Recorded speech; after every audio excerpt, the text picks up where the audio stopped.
Hey friends, it's Jonathan Gaylord coming at you again with another Modern Faith video, celebrating someone that we typically don't imagine showing up until December 24th or December 25th. But in the Western Church, we remember this particular bishop on December 6th and celebrate a feast day in his honor. And so today I am joined by my friend Tanner Smith, who is a director of communications at Sun Tree United Methodist Church in Melbourne, Florida. Tanner and I met way back in 2006 when we were first-year camp counselors at Warren Willis Youth Camp, and we are going to be discussing the man, the myth, the legend, St. Nicholas, Bishop of Myra, who we otherwise know as Father Christmas, as Sinterklaas, or as Santa Claus. But Santa Claus, at one point, was a bishop in Myra. Who knew? So we're going to explore all about Santa Claus slash St. Nicholas and where he comes from and why we celebrate a feast day in his honor on December 6th. So before we get to that conversation, make sure you hit like down there. We like you.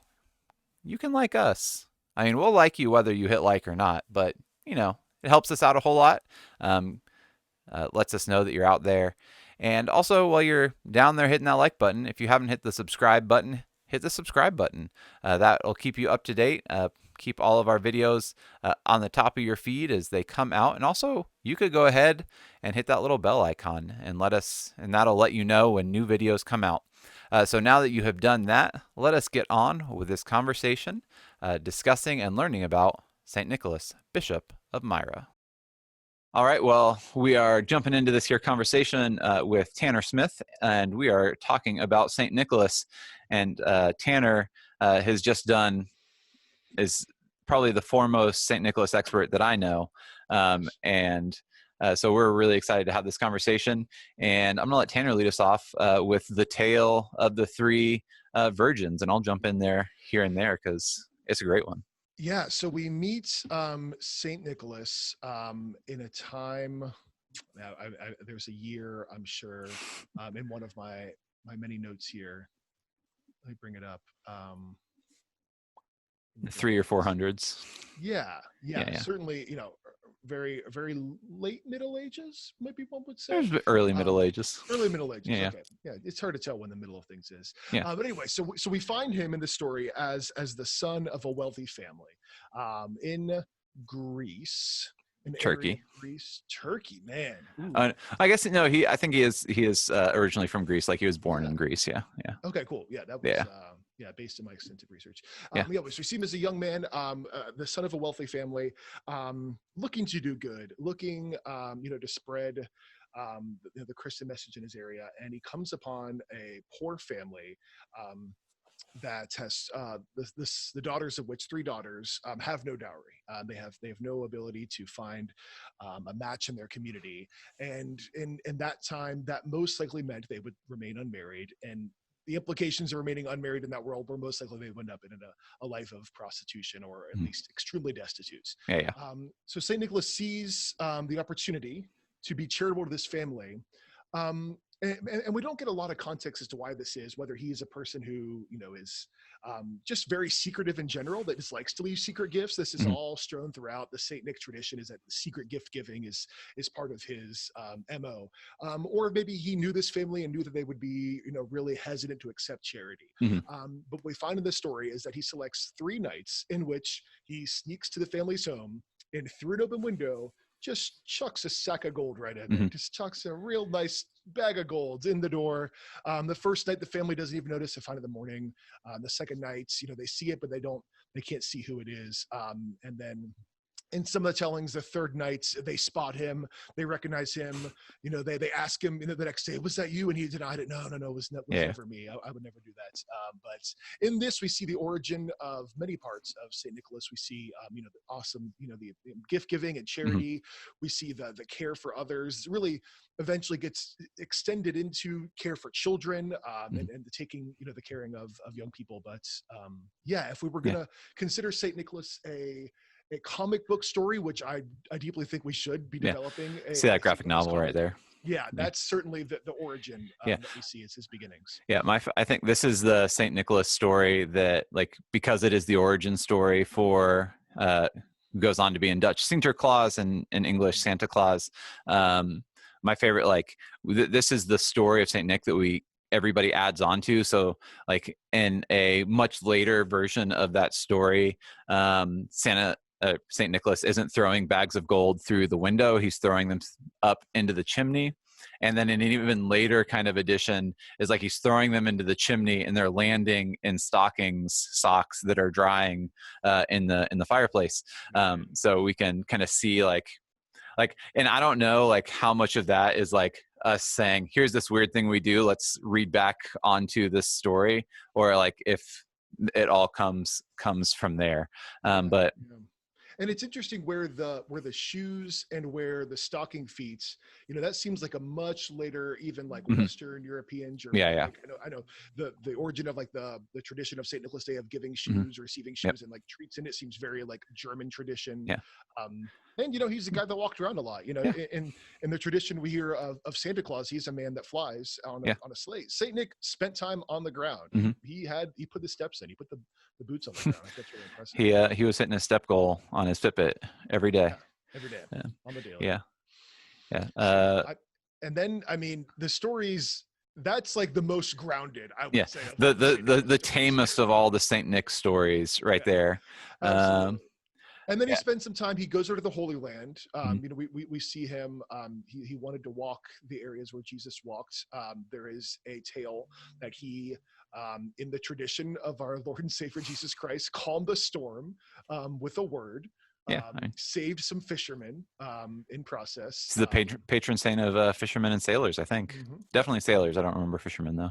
But yeah. And that's that. Now we have storm powers thrown into the list of superhero ethos for Saint Nick. And then I love that he returns, is given a bishophood in his original area, actually replacing his uncle as the original bishop of that area. The town folk got together and said, "Oh, you're his nephew. You're a good guy. We know you love throwing a sack of gold when necessary." They make him the bishop, and then he promptly goes around and starts expelling demons from local idols. There you go.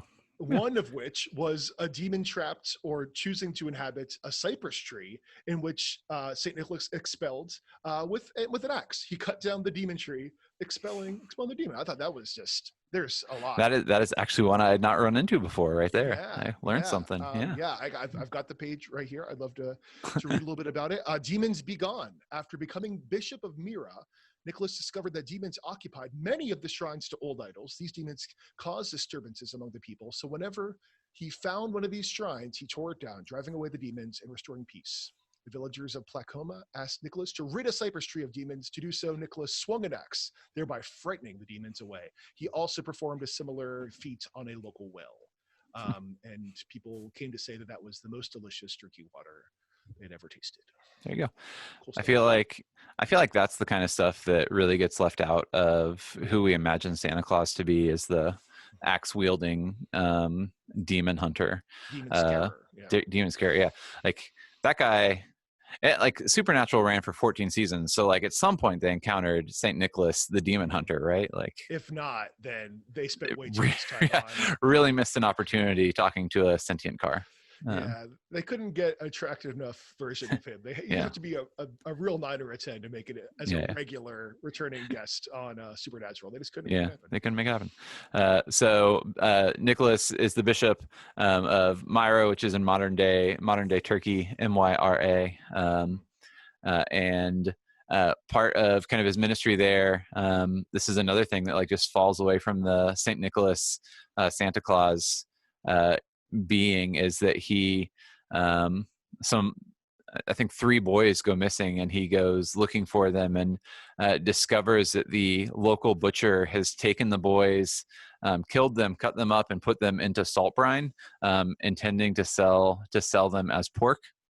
And so Saint Nicholas, Bishop Nicholas, I guess at this point, finds this and raises the boys from the dead, and sends them on their merry way. I hadn't heard that they had been dismembered at that point. I had always imagined them as whole children. That makes the act of resurrecting them more impressive. Reassembling Yeah, much more Yeah. impressive. Yeah. So one of the things I really loved about this story was afterwards, the story was amazingly popular with just the common folk. Mm-hmm. And it just really spoke to, I don't know if it was like a distaste towards meat vendors or, just the fact that it was 3 kids come back from the dead. Everyone like wants to imagine. But there was a picture painted of this that portrays Saint Nicholas standing over a wooden barrel. Mm-hmm. And then in the picture, and I'll send this to you later, John, but there are 3 what are supposed to be small boys. And John, as a former art minor at Florida Southern College, go Art Bucks, history. Mm-hmm. art Yep. history, sorry, art history. You'll remember that many times in medieval arts, small children are really painted as like full-grown Full-grown adults, adults. Yeah. Yeah. just smaller Yep. versions of them for some reason. Mm-hmm. So in this picture, we have Saint Nicholas, who is a full-grown adult, standing over a barrel where there are 3 children portrayed as tiny, full-grown, naked adults, Yep. staring up at him, lovingly praying towards him, and he makes the sign of the cross over them. That's part of the story. Well, I mean, they did that. They painted them as full-grown, just smaller versions of full-grown adults, so that you couldn't confuse it with the real thing. It's just a thing in icon painting is it's always a little bit off so that you don't confuse it with, so it's less idolatrous, I guess, is the idea. And worry that someone had left their baby lying like, on a painting in front of the room. Don't worry, guys, this isn't real. So this story, hugely popular. This photo, not photo, but painting, becomes hugely popular in icon art throughout the time. Makes into a lot of stained glass. And then the story behind it, I guess, kind of falls away. And this leads towards a tradition later on where people begin to associate Saint Nick with being the patron saint of the 2 things portrayed in this, being children and either barrel makers or brewers. Because there's a wooden barrel and people couldn't figure out why are there 3 children standing at a barrel. This dude must love barrels and what goes into them. And also he must love specifically kids, because in the tradition, he's very generous, but he's never named as the patron saint of children. He just has like a connection to it because of one very, very well done art and marketing campaign. There you go. Medieval PR right there. Well done. Yeah. I think that there's one more story that I can think of where so like the early church is like filled with all of these what's the word I'm looking for, controversies, where like the church is like really figuring out, okay, what do we actually believe about Jesus and who Jesus is. And so there's this guy named Arius who comes up and starts preaching essentially that Jesus is not fully human and fully God in one. So it's like the Jesus Christ being fully human and fully divine, but like still one person. Like Arius comes up with this weird stuff where he's either not full. I don't remember off the top of my head, but if he's not fully human or he's not fully divine, or he's in some way that he was incorrectly preaching of the divinity of Christ. That's how it's well accepted. Yeah. So not and so they call together a council of the bishops of the early church to kind of settle this matter. And Arius goes, and legend has it that Nicholas goes too, and Tanner can tell us why. It's legend has it in a moment. But Arius is down on the floor, like giving this full-throated defense of what he believes about the divinity of Christ. And Arius, as he's doing this, Nicholas walks down to him and just either slaps him in the face or punches him in the face, just like full on. I'm not putting up with this, Arius kind of mentality. And it's in the written record of the Council of Nicaea that Nicholas during the council lost his temper and slapped a certain Arian, which is like a nice way of saying like someone named Arian got slapped. I don't remember who it was exactly, but everyone knew exactly that it was that specific Arius. And after that, I guess he had like there were repercussions. Like he had like it says they revoked his mitre and pallium. I'm not specifically. So like the mitre is the pointy bishop's hat, and a pallium is so if you look up pictures of the Pope or archbishops wear them now in the Catholic Church. I think it's just archbishops and the Pope wear them. Maybe bishops wear them, but anyway, it doesn't matter. It's this like kind of white band. So and there's a circle in the front and a circle in the back, and then there's some sort of like little thing that hangs off of it. But like it was the mitre and the pallium, were the kind of symbols of authority for bishops. Okay. Like if you were named the bishop of a place, or the archbishop of a place, or if you were named to a position where you got a pallium, like you at this point would have to literally make a pilgrimage to Rome with all the letters and all of the proof that you had been appointed and elected to this position, for the Pope to sign off on it and to give you your pallium. Like it was a big deal to have those things, and a big deal to lose them. So this is sort of the modern, or the modern equivalent with this would be like the bad boy cop who like has to turn in his badge he's not ready for the streets anymore. Yeah, put your gun in the badge on the desk. Yeah, and then you have to drive to New York afterwards to explain to the head of NYPD why you deserve your gun back. Yeah. Okay. Kind of the same. Yeah. And yeah, I would say that was certainly the story I was the least familiar with. I knew there had been some, gift giving, and even some. I had a little bit of the pickle kid story. I'd heard that before, but and then just talking to some of the church staff here at Suntree UMC, I mentioned St. Nick. They're like, "Oh yeah, he was gonna slap that dude for improper theology." And yeah. Okay, that must be a story they tell at seminary. It must come up there. It surprisingly did not. But I went to Candler, so maybe they all went to Duke. Who knows? Yeah. Your kids go around slapping each other in class all the time. But it really. So Tanner and I are both Methodists. I think most people who watch this are probably Methodist. But it would like just really gives a new flavor to like how we could act at annual conference, or convention, or whatever your big denominational meetings are. Like just charge conference. Just charge conference. Individual congregation. Just could really administrative board meetings at your local church, like church leadership council. Just start slapping people, Finance meeting. Yeah. So from there, I mean, obviously so much lore and storytelling around Saint Nick, but then that grows into really its own separate thing throughout the ages. We see Saint Nick become venerated. Yep. I use the word correctly, venerated by the Catholic Church. And then I love seeing how some of these traditions begin to take hold. I grabbed some information about it. In medieval times, nuns used December 6th to deposit blankets of food and clothes anonymously at the doorsteps of the needy. We see the tradition of this Saint Nick Day forming of just this, secret gift giving. It becomes a night just to like almost the opposite of All Hallows Eve and the trick or treats. Just do good things in your community and take no credit for it. Which is really cool. I like that a lot. Something that's going around on Instagram right now, at least in the parenting kind of circles I run in, is just a thing about kind of Santa Claus and Santa Claus related to parents. But like one of the takeaways for me is that like the way we talk about Santa Claus now is that Santa Claus, he makes the list and he checks it twice. He's going to find out who's naughty or nice. But St. Nicholas, like the first story we have of St. Nicholas giving gifts, like he doesn't give the gifts because they're particularly deserved. Like we don't know anything about these three women that get the dowries, or their father, who I believe was a single parent, but or maybe they just never mentioned the mother anyway. But like we don't know anything about the family's worthiness. We don't know whether they're good or bad. I really don't know where the tradition of giving out coal and stockings came from to bad little kids.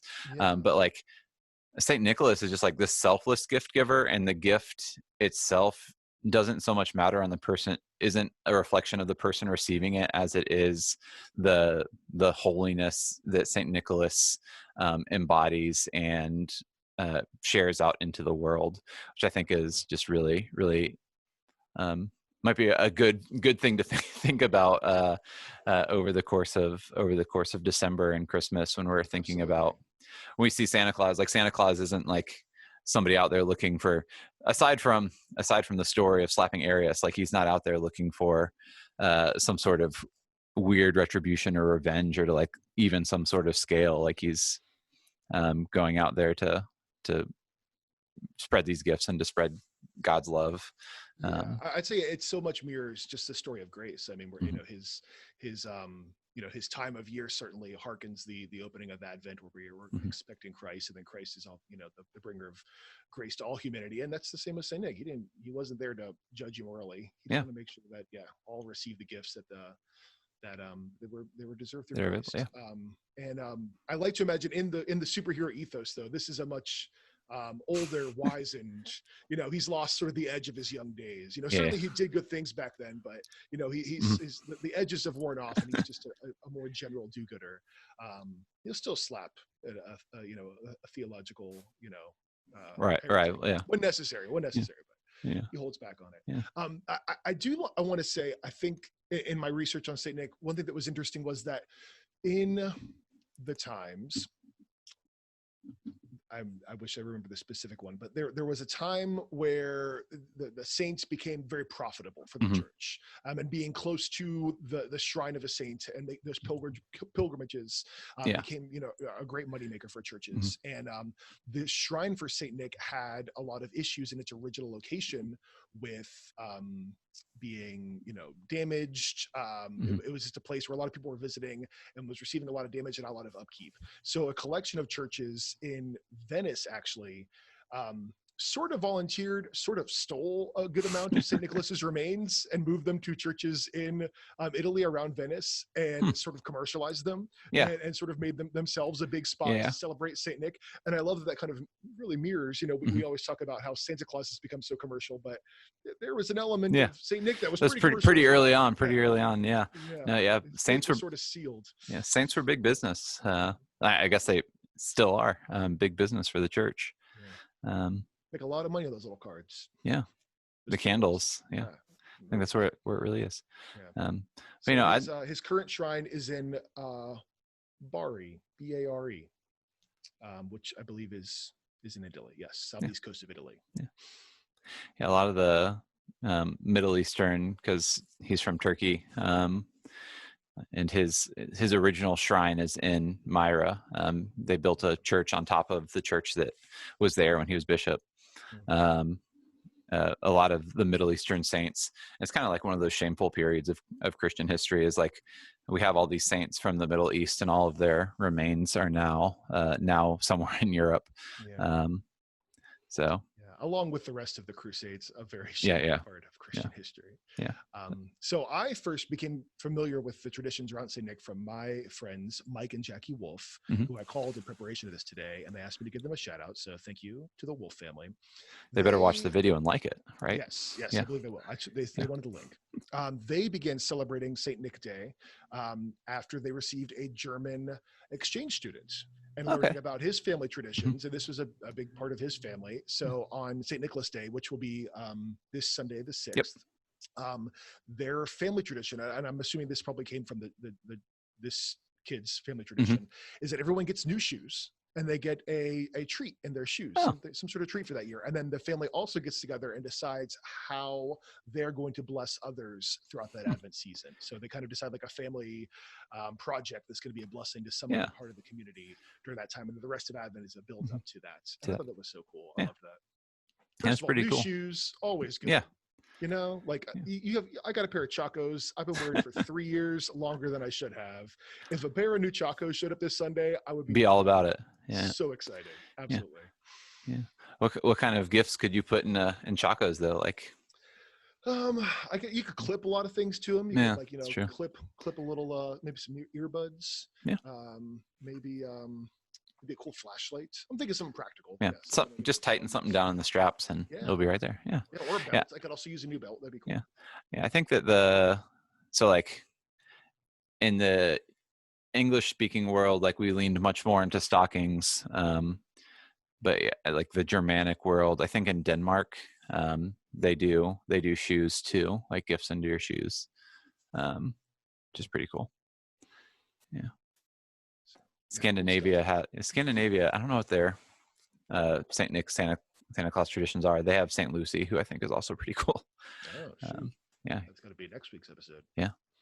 Her feast day does come later on in the month of December, so maybe So I feel a little pressure now that it is like coming in the next few days, but like I want to, I've got a 6-month-old daughter. She won't really understand what Christmas is. She doesn't even wear shoes yet, so that's actually true. So so I got about 365 days to really make a plan for next year St. Nicholas Day and for what it would be. But certainly something I want to bring into our family's tradition. It's easy just to pick up the world's version of Mhm. Christmas. It's very Yeah. laid out. It's very prominent throughout Yeah. the culture, and the every Christmas movie, Mhm. tells you exactly what Yeah. Christmas is and means. So it's cool to kind of try to establish your own family's thing. Yeah. Even like beyond just like establishing your own family thing, like we make Christmas carry more weight than it should. Oof, yeah. In that, like, it's uh, Jesus's birthday. We go to have Christmas Eve service where we sing Silent Night and we do all that. Yeah. Like, so there's like this holy aspect of Christmas, but then there's also like the family togetherness aspect of Christmas. Yeah. And then there's like the commercialization aspect of Christmas. And like, we try to just cram it all into the day. Yeah, you're expected to both, Mhm. renew and re-solidify your Mhm. relationship with the Christ child, Mhm. sort of purge your soul of everything that has like weighed you down that year, Yeah. express in absolute perfection your love for your family and friends, and then also like take a time to step back and like reflect upon the year that Yeah. has been. You know, Yeah. But three also, to four very simple, yeah, yeah, concepts to yeah, grab in like 30 days. yeah. Um, and so like just like the addition of like a St. Nicholas Day, and now I think I'm going to make a St. Lucy video too. Um, uh, but like all these other saints whose like lives get folded into how we like commercially celebrate Christmas. Like they have these other days that have their own standalone meaning and reflect upon a very real people who did very real things, who we remember in the church, and rightly so.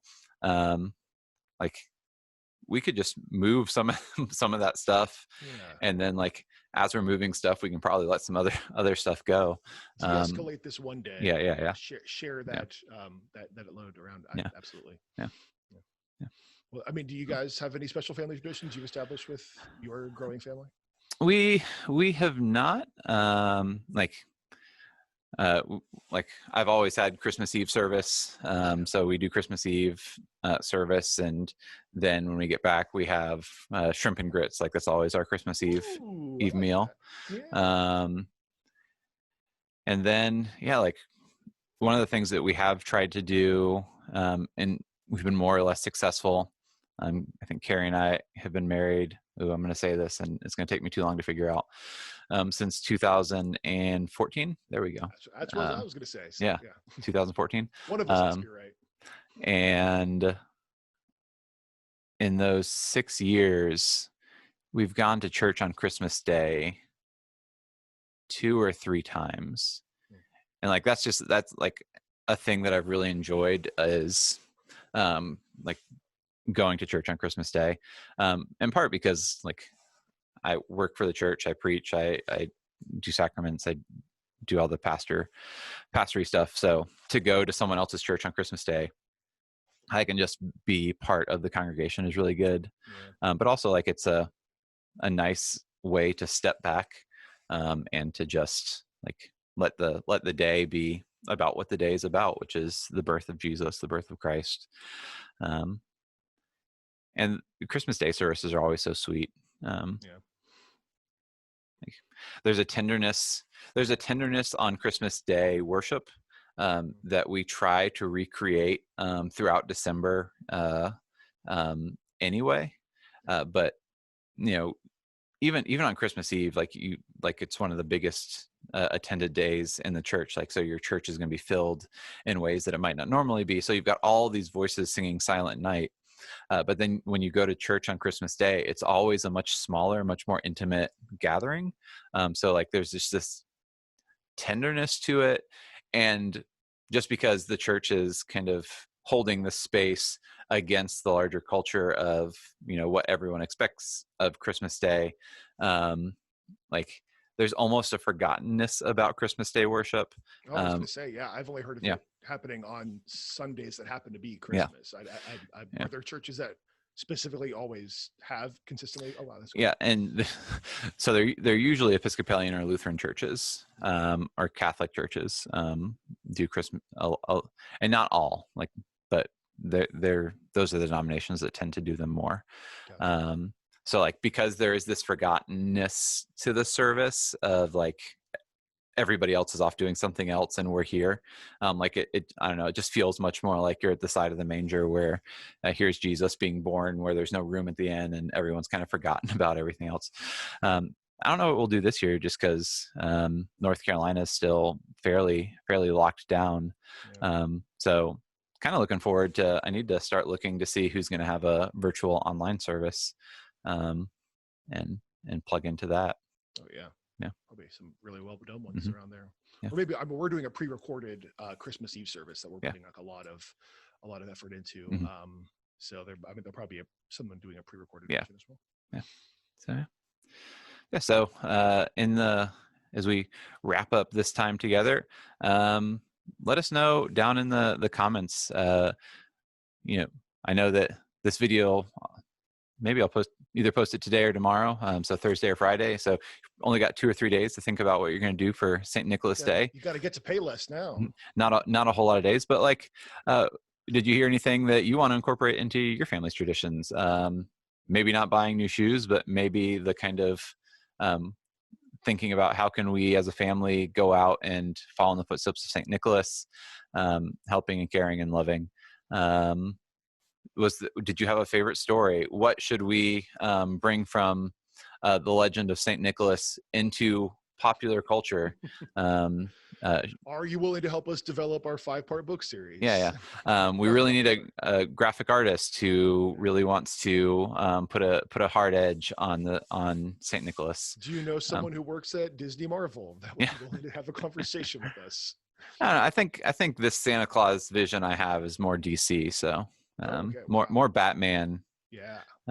Dark Knight kind of stuff. Dark take. Yeah. But so drop that down in the comments. We'd love to hear from you. And until we meet again, we say thank you to Tanner, and thank you to everybody watching. So we'll see you later.